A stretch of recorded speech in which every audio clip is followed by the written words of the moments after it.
Ang paglikha ng Diyos sa mundo, sa mga tao, sa kalikasan ay mayroong intelligence. Hindi siya chance. Creation runs in perfect order. Creation runs by design, by reason, by logic. Merong cause and effect. At yung mga nadidiscover ng science ay yung lamang mga causes and methods of God of how things happen. That's why science could be God's very powerful and effective prophet. So life is about rules. Life is about set standards that God had already put in place during creation. Lahat umaandar, may dahilan. Pag ginawa mo ito, may bunga, lahat-lahat. So life is also a matter of how-tos. Papaano nangyayari ang mga bagay? At ngayon sa ating pagbubulay-bulay, ang ating pagsisikapang unawain, how to be rich or poor. Kasi merong paraan para humirap at may paraan din para yumaman, material man, emosyonal, spiritual o intelektual. Salamat Diyos dahil maaari po kaming lumapit sa inyo at magpaturo. At yun ang ginagawa namin ngayon, Panginoon. Humihingi kami ng instruction, enlightenment, guide, so that we will be wiser, more knowledgeable, so that we could adjust to life better, and we could accomplish your divine purpose for our lives. Sa pagtitipo namin ito, Panginoon, at sa paghingi namin ng iyong pagpapala, pagpapaliwanag, pakalinisin niyo po kami, patawarin niyo po kami sa aming mga kasalanan. Mga paulit-ulit na kasalanan, mga kuminsan naman ay paminsan-minsang kasalanan, at merong mga makasalanang halos hindi nagagawa, pero nadadapa pa rin nagagawa. Lahat ng ito, Panginoon, nilalapit naming hugasan niyo po ng banal na dugo ng iyong anak na si Jesus. Tinatanggap namin ang may pagpapakumbaba ang mga pagkukulang namin at pagkakasala sa iyo, Panginoon. At ayon sa iyong pag-ibig, sa iyong pangako at sa iyong salita, patawarin niyo po kami.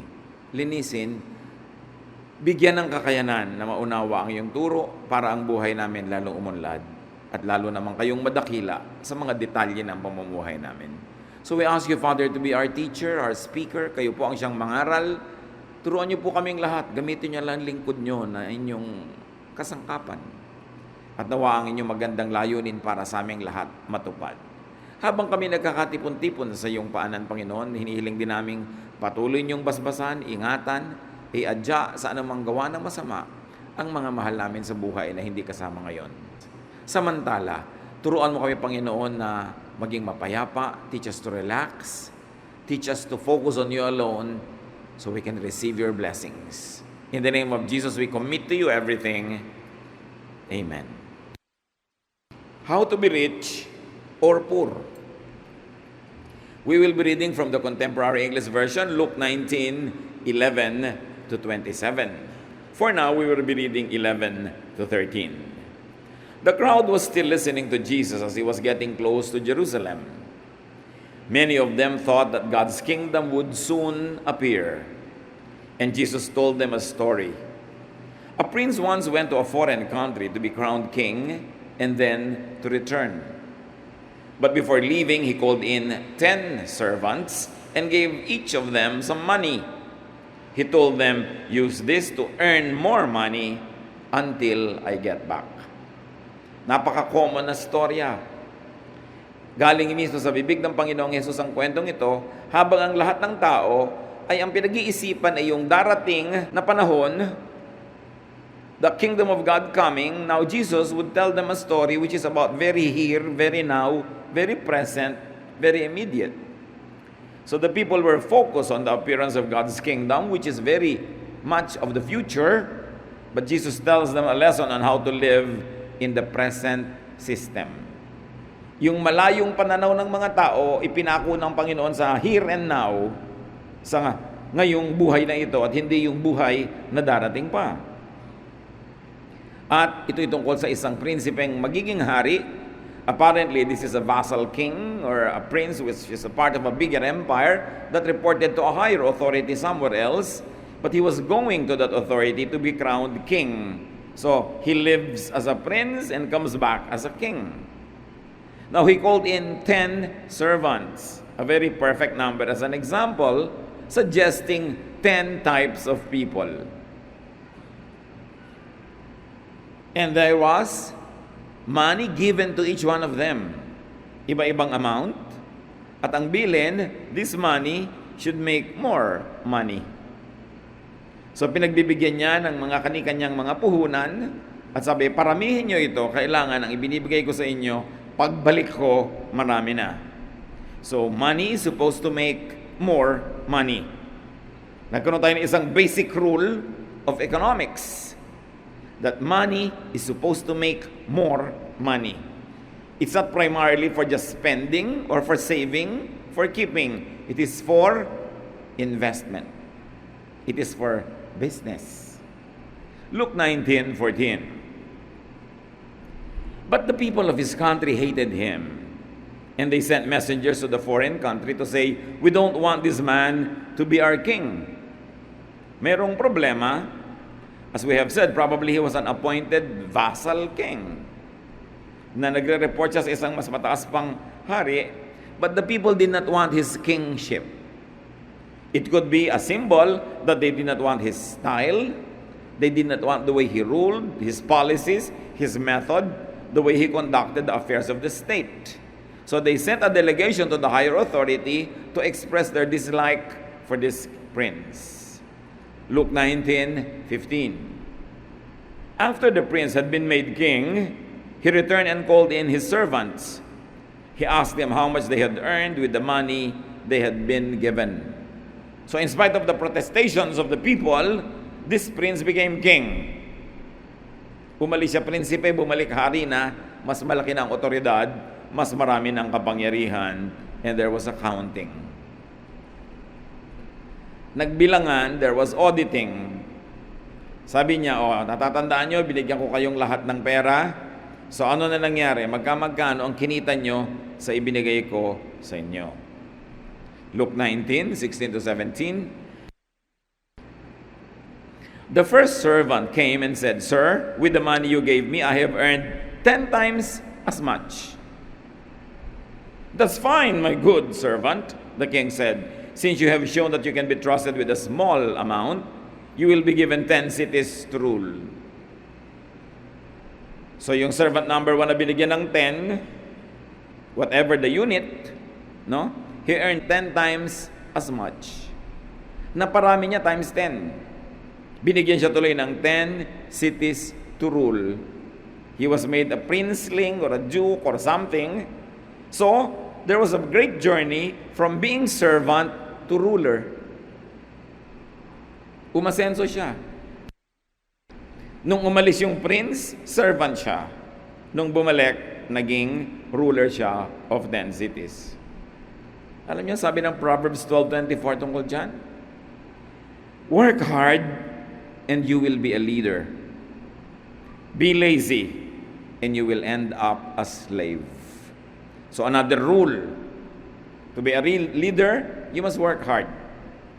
Hindi nadadaan sa mana-mana lang yan, o intri-intriga, o paglalangis sa mga makapangyarihan. You have to work hard. Another rule of creation that is always there and will never be broken. Servant, 1 out of 10, could he represent 10% of people? Does it say 10% of people will be rich and will become rulers? Which is almost like the percentage of people on the planet now. That 1 out of 10 will be a leader. 1 out of 10 will be fabulously wealthy. No? Is this a natural law, a natural tendency that the story is suggesting to us? The numbers are very interesting. Then Luke 19:18-19, the second one came and said, Sir, with the money you gave me, I have earned 5 times as much. The king said, you will be given 5 cities. So apparently, they were all given the same things, the same amounts.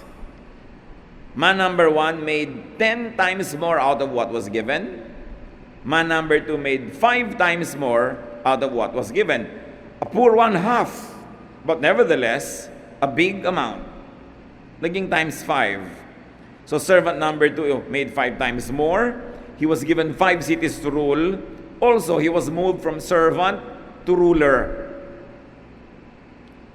So another 1% out of the 10, could this mean 10% of people will be middle executives, mildly rich in life, far from being poor but not fabulously rich? Could this be representing a kind of a middle class? Is this a natural law, a natural tendency for people that has been true since time immemorial? Luke 19:20-21. Another servant came and said, "Sir, here is your money. I kept it safe in a handkerchief. You are a hard man, and I was afraid of you. You take what isn't yours, and you harvest crops you didn't plant." So servant number 3 represented everyone else. So could this represent servant number 3 up to 7, which means 80% of people? He was not enterprising. Yung dalawa na muhuna, nagnegosyo. Yung isa na times 10, yung isa na times 5. Ito siya, wala man lang ginawa. He was conservative. He plays it too safe. Sabi, mahigpit kayo, mabagsik kayo. Yan ang balita ko tungkol sa inyo. Baka magkamali pa ako, maparusahan nyo pa ako. So tinago ko na lang. Eto, kunin nyo na ulit, buong buo. Walang bawas. Walang kulang. And apparently, he does not know the prince. Dahil napakasama ng impresyon niya sa prince na ito. But you know who the prince represents in the story? No? God or God's representative. And he who does not know the prince will not receive favor from the king. This man was fearful. He was afraid. He was ruled by fear. And he was a complainer. Nakita nyo agad yung pagkakaiba ng karakter ng tatlo. Yung dalawang nauna, bagamat magkaiba ng talent at magkaiba ng naging bunga, pero they belonged together. They were made rulers. They made much of what was given them. Itong isa, which could be 1 to 8, number 3 to 8, kasi wala na ibang binanggit out of the 10 na binigyan nung umalis yung prince. So pare-pareho, marahil itong number 3 at ang lahat na, nang natira pa hanggang ika-10, mareklamo, maraming fear, hindi siya kumilos, hindi siya nag-invest. Ano nangyari? Luke 19:22-23. "You worthless servant," the king told him. "You have condemned yourself by what you have just said. You knew that I am a hard man, taking what isn't mine and harvesting what I've not planted. Why didn't you put my money in the bank? On my return, I could have had the money together with interest." Ganun pala impression mo sa akin? Mahigpit? Malupit? Bakit yung perang iniwan ko sa iyo, sana mo lang nilagay mo na lang sa bangko para nagka-interest kahit konti? Hindi ibinalot mo lang dyan sa iyong panyo at tinago mo kung saan. Walang nangyari. At ang tawag kay servant number 3, worthless. There was no production, no growth, no profit. And he condemned himself by his own words. Sabi niya, mahigpit kayo eh. Hard man pala ako, ha? Sabi ng prince ng ngayon king na, "Pues, let your words be your judgment. I'll be hard on you." Kita nyo, hindi naman naging hard si Lord sa 10 lang, naging times 10. Pwede pa siguro maging times 1,000 yun eh. Pero dahil naparami niya, hindi naman siya reklamador, pinuri siya. Yung times 5 lang ang naging bunga, hindi naman pinagalitan. Sabi, "Ba't ito times 10, ikaw 5 lang?" Hindi. Hindi rin kasi reklamador, sinikap niya magagawa niya, napremyuhan din siya. Itong mareklamo, sabi, mahirap kayong kausap, mahigpit kayo. Ganun pala, pues magiging mahigpit nga ako sa'yo, kasi yan palang iniisip mo. Matthew 12:37. "For by your words you will be acquitted, and by your words you will be condemned." Dibdibin natin mga kapatid ang ibig sabihin nito. Ang Panginoon din ang may sabi. Sabi niya, kung anong sinasabi mo, ganun nga mangyayari. Kung sa sinasabi mo, maiipit ka nga. Kung sa sinasabi mo, luluwag ka nga. Kaya pinag-iingatan natin ang sinasabi natin. Anong madalas sabihin ng maraming tao? Di ba sabi dito nung king, sinabi mo di matutupad. Ngayon, sino ang nagsasabi laging, mahirap kumita? Pahihirapan ka nga kumita. Kasi laging yan ang sinasabi mo. Mahirap kumita. Ang hirap ng buhay. Gaano karami sa inyo nagsasabi niyan everyday? Bilangin niyo ilang beses. Ang hirap ng buhay. Mahirap ang buhay ngayon. Ang mahal na mga bilihin. No? Tapos pagka may mga negative na nangyayari, sabi mo, only in the Philippines. Kaya pa ulit-ulit na nangyayari. Napansin nyo, nung nagpalit tayo ng motto na, it's more fun in the Philippines, parang talagang nagkakaroon ng more fun.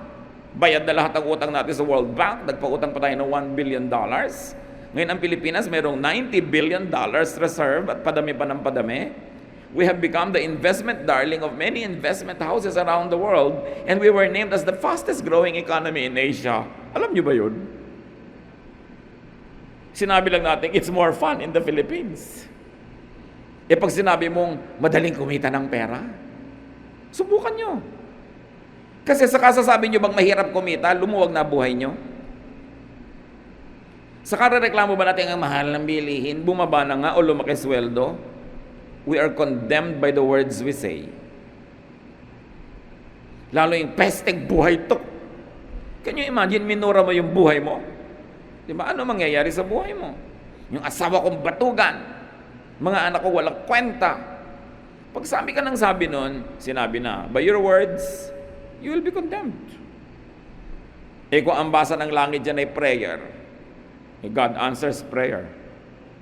Kaya iniingatan natin ang mga sinasabi natin. So say good things about the country. Say good things about your husband or your wife.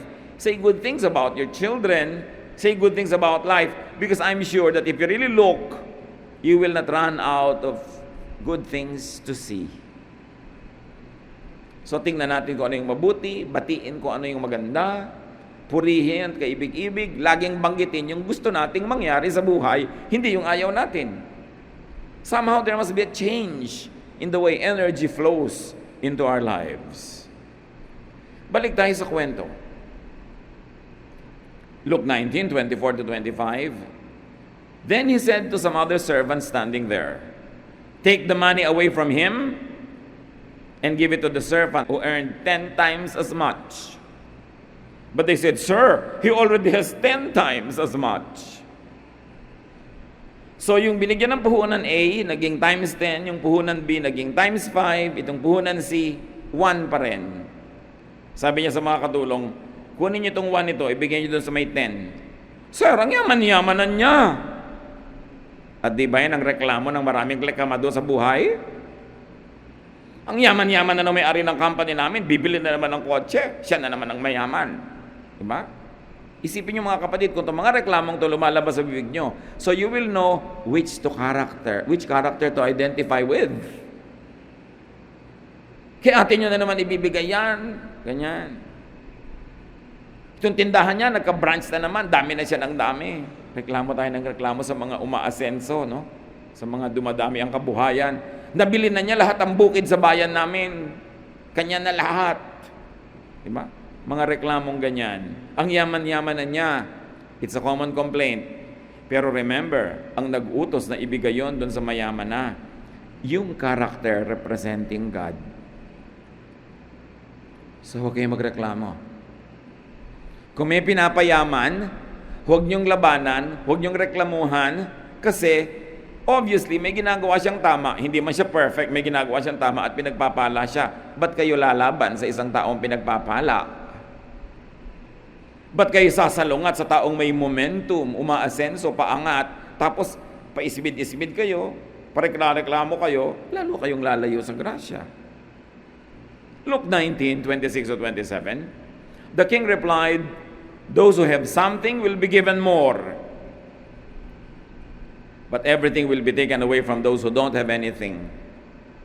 Now bring me the enemies who didn't want me to be their king, kill them while I watch. Alam mo na si Lord Jesus ang nagbigay ng kwento kasi masyadong controversial. Kung itong kwento lang to sana, sumasang-ayon sa karaniwang takbo ng mga paniniwala ng mga tao at mga values at pagpapahalaga, baka magduda ka pa na imbento yung kwento. But when it is so controversial, it could only be true. Sabi ni Lord, nagrereklamo kayo na yung mayaman, yung marami binigyan pa? Ganyan talaga. Yung marami, yung nagpaparami, siya pa ang lalong bibigyan. Ngayon yung mga makatsyang, mareklamo dyan, walang-wala na nga kayo, aagawin pa yung konting nasa inyo. I'm not happy with you because you are not producing. A very, very revolutionary thought about God's economy. Those who make much will be given more.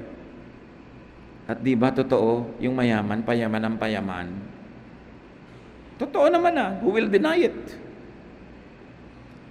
Ang mayaman ay lalong yumayaman. Dahil ang gusto ng Diyos, yung mayaman lalong payayamanin. Nakita na natin sa kwento. Hindi ko mamayaman, masama. Siyempre, yung mga hindi mayaman, gusto niyang palabasin na masama yung mayaman para magmukhang, kaya naman ako mahirap kasi mabuti ako Hindi naman ko mahirap, mabuti. Ang kabutihan, ang kasamaan, walang kinalaman sa economic status mo. It's a very personal thing. Kung hindi man tamang lahat ang ginagawa, ay may tama pa rin ginagawa. Kaya kinakalugdan ng Diyos. Because no sparrow, no little bird will fall on the ground without God's permission. Therefore, nobody can make wealth without God's permission. And nobody will be so poor without God's permission also. Because God is in control. God is sovereign. Siguro naglalaro sa isip nyo, ibig masabihin niya, kaya ako laging gipit dahil sa Diyos. Hindi dahil sa Diyos. Hindi gumising ka isang araw at sabi ng Diyos, paghihirapin kita.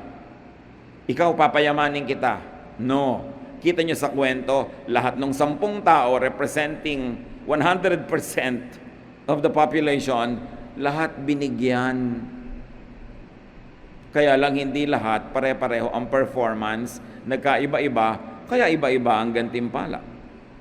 Those who don't make or produce, those who don't multiply money, will be stripped of the little they have. And it's the law of nature. It is the law of heaven. It was told by the Lord Jesus Himself, so you better make peace with that reality.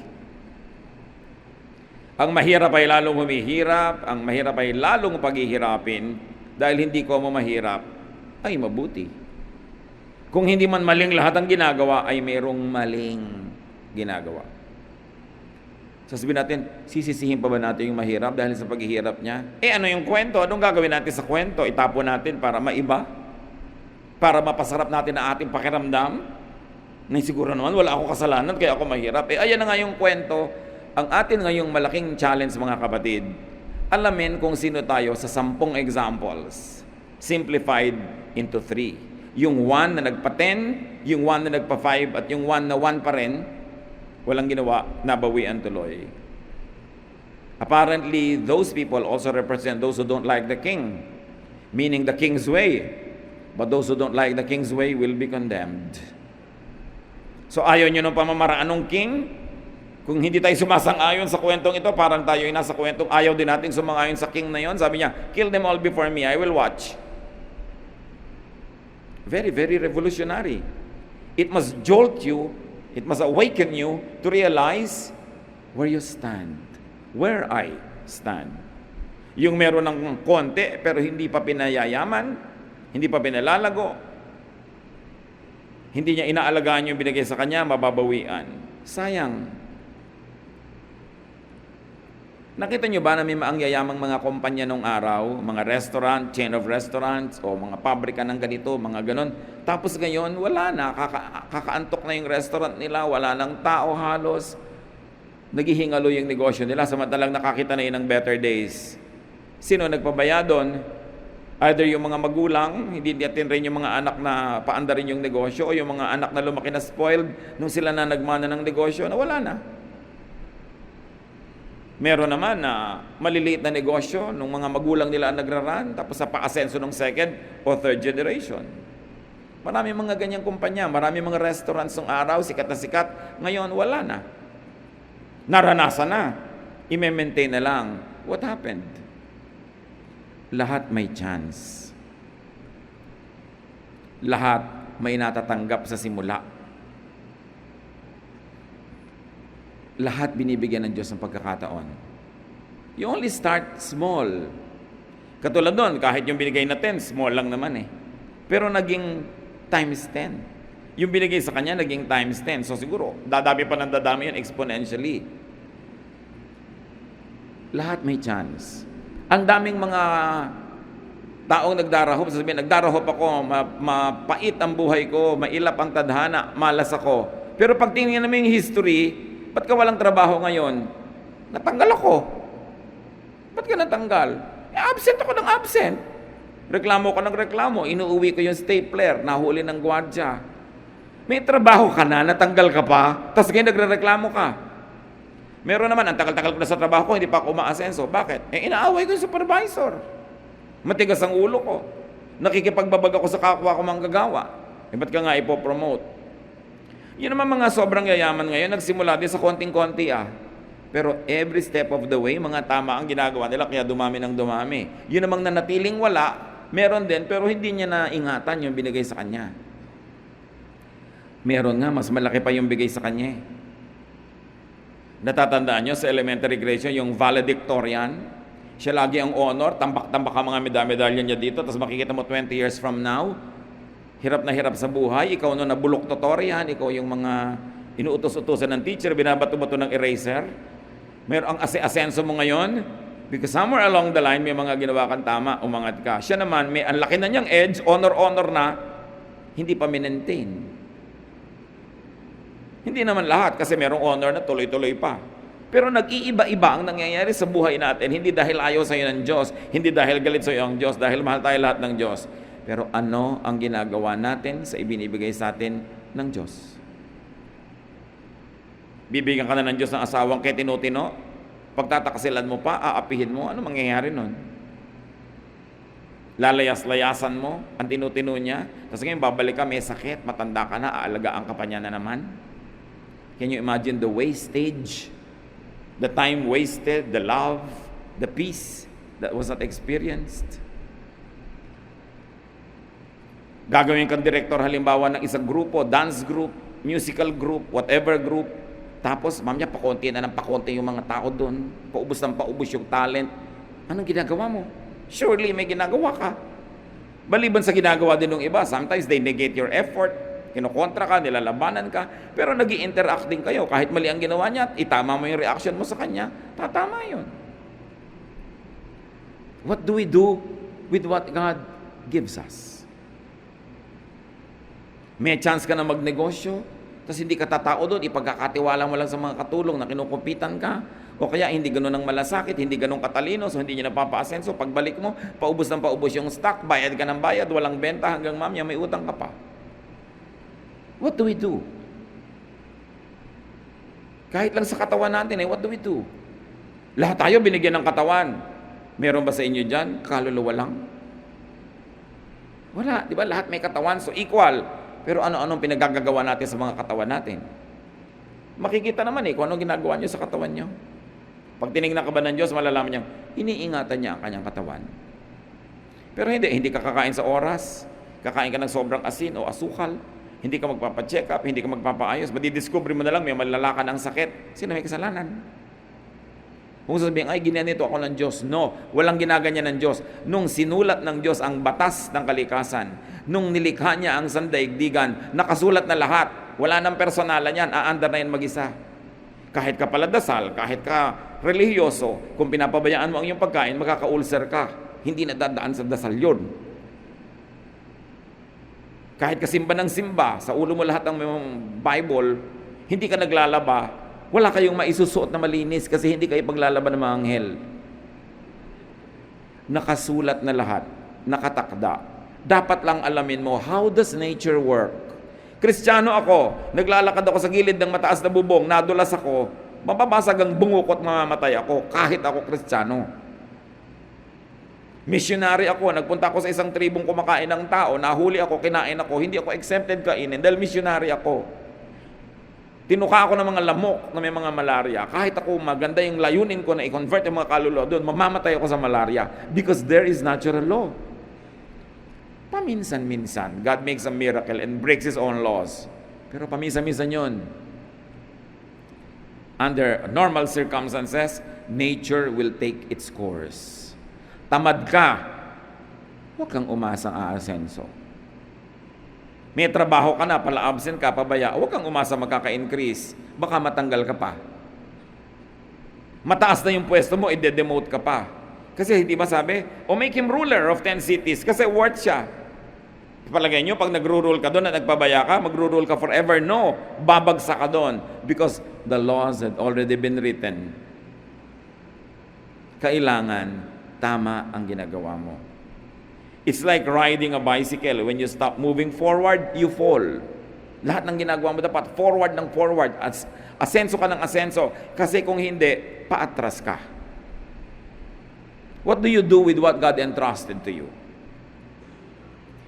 Binigyan ka ng Lord na talent na mag-sketch. And I know so many people who are very talented at sketching. They have a natural, indigenous talent. Nobody had to tell them. Grade 1, preschool, grade 2, nagdo-drawing ng maganda. Pero ngayon, hindi na makapag-drawing because 30 years had passed. Wala siyang ginawa para i-develop yon. Sa palagay nyo, naturally, magde-develop yung talent? No! Maraming magagaling na singer, kinalawang na yung boses, namalat na, kakakain ng malalamig, pagpapabaya, pagpupuyat, paninigarilyo. Do you think you will have a good voice forever? There are many nationally renowned singers that cannot even sing now. Pinabayaan ang katawan.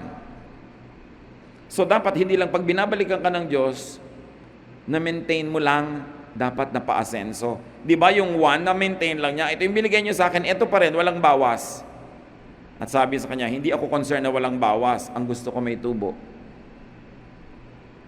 So, binigyan ka ng Bible study group. May 2 nagsimula, 3. Nung binilikan ka ng Diyos, 10 years later, naging 1 pa.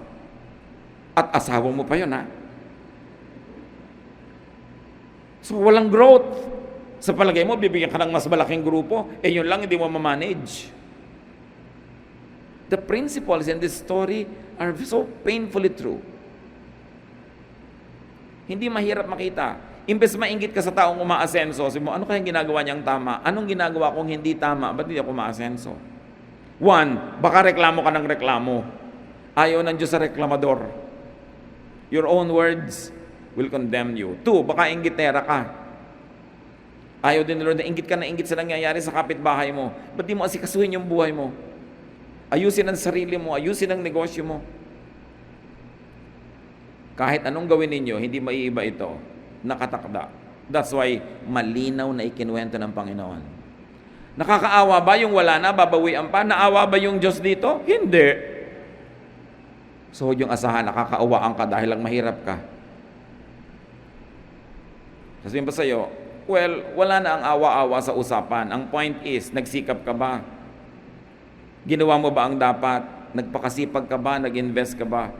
Hindi awa ang pinag-uusapan. There is a natural law. Pag may itinanim ka, may aanihin ka. Nagtanim ka ba? Wala. Edi wala kang inaani. Huwag kang magpaawa-awa dyan. Walang mangyayari sa awa. Di ba sinasabi nga ng ating mga matatanda, nasa Diyos ang awa, pero nasa tao ang gawa. Kailangan may gawa ka. You've got to give something to God for Him to bless. Paparamihin mo ba yung 0? Binibigay mo sa Diyos 0 times 0, di 0 pa rin yun. O natapos ka ng kung anumang kurso, uma-attend ka ba every year, every 6 months sa mga seminar para malaman mo yung latest knowledge in your own given field? O kinakalawang na yung mga alam mo? Dapat umaasenso. Katulad nung maraming mga barbers ngayon, yung mga barbero, di ba halos naubos na yung mga barbershop, konti na lang yung natira yung corporate, yung maraming branches, yung standard.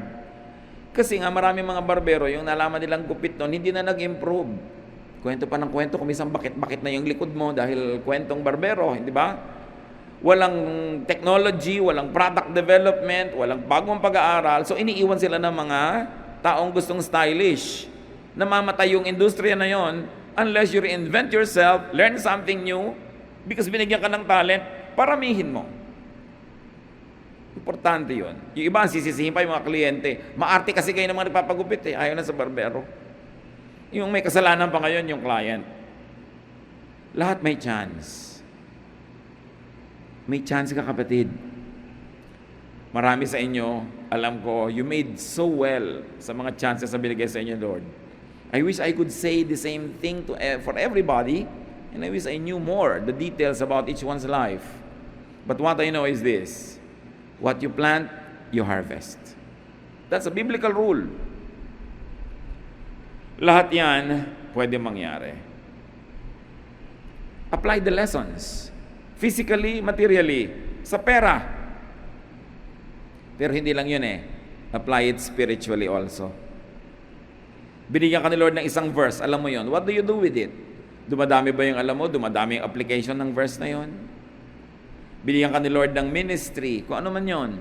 Dumadami ba yun? Nagmumultiply? Dumadami ba yung tao? Nai-intensify yung alam? We are moving from glory to glory. We are becoming more and more knowledgeable and godly. Dapat may growth. Tandaan nyo, pag walang growth, may retrogression. Pag hindi umaasenso, umaatras. Yun lang sa ministry. So dapat maingat. Masipag. Sipag yan Hindi nakukuha sa galing. Maraming magaling pero hindi masipag, wala rin nangyayari. Pero kahit hindi ka magaling, pag masipag ka, siguradong may mangyayari. Kung magaling ka na, masipag ka pa. Yun ang times 10. Yung hindi masyadong magaling pero masipag, times 5. Pero yung kahit magaling ka pero wala kang sipag, wala, ibabalik mo, wala rin nangyari. Apply the basic lesson. Multiply what is given to you. Even emotionally. O binigyan ka ni Lord ng anak. Let's say isang anak. Naparami mo ba yung anak na yun in terms of, wow, times 10 yung love niya sa'yo. Kaysa times 5 lang o 0 pala. Meron naman, nagkaanak na nga, pinalaki mo na, pinakain mo pa rin naman, pinag-aral, pero inis sa'yo, galit sa'yo, namumuhi sa'yo. Negative pa. Nagkaanak ka pa, hindi mo napag-grow yung ministry na yon. Nagkaasawa ka, binigyan ka ni Lord ng partner, napaka-rare at napaka-beautiful gift from God, tapos nilayasan ka pa, hindi mo naalagaan. Liban na lang na siya mismo ang nagkusang magtaksil at lumihis ng landas. Pero pag ibinigay sa'yo, alagaan mo, paramihin mo. Kung ang pag-ibig sa'yo nung pinakasalan mo from 1 to 10 ay 8 lang, dapat after a while, naging 8.5, then naging 9. Dumadami. Kesa 2 na lang po. Kawawa naman kayo, 2 lang, nagsasama pa kayo. Samantalang pwede mong paramihin. So what do you do with what God gives you? I'd like you to concentrate now, brothers and sisters, and say, what are the nicest things that God gave you? Would you bow before the Lord and count at least 5 great things God gave you? Be it talent, be it treasure, be it people. What is it? And ask yourself, what have I been doing with it? Anong ginagawa ko sa pag-ibig sa akin ng asawa ko? Pinaparami ko ba? Times 10, times 5, o 0? O ngayon, galit pa sa akin? O binigyan ako ng ministry, napalago ko ba? Napatalino ko ba yung mga nandun? Napagaling ko ba yung skill nila? Naparami ko ba yung members niyan? Naparami ko ba yung ministry at paglilingkod nila? O paubos ng paubos? Surely, pag nangyayari yun, merong something wrong. Kailangan pa bang ipamukha ng kapwa? Kailangan pa bang ipamukha ng pulpit kung ano yung wrong? Alam naman natin kung anong wrong At lalong-lalo sa ministry, kung hindi yung nag-grow, may something wrong. Dapat mag-soul search. Tatanggalin natin yung pagkabulag natin tungkol sa ating sarili at yung paniniwala natin sa mga illusions natin about ourselves. Because kung tama lahat, dapat mabunga. So something's wrong pag hindi mabunga. Kahit sa pag-aaral, binibigyan ka ng Panginoon ng pangmatrikula, nakakapag-aral ka, anong ginagawa mo? Dumadami ba yung alam mo? O pumapasa ka lang na pasang-awa? Kasi wala ring alam. So pag wala kang alam, gumraduate ka man, pag nagpumasok ka sa trabaho, do you think you will be a ruler of 10 cities? No. Ang trabaho mo, tagabilang ka ng ilang poste sa kalsada, lakad ka ng lakad, bilangin mo mga poste dito. Kasi yun lang alam mong gawin.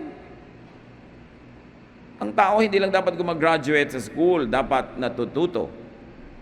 Kaya yung natututo na hindi gumraduate, mas maganda pa yung kinabukasan kaysa gumraduate na wala naman natutunan kung gumraduate ka na, natuto ka pa. Can you imagine?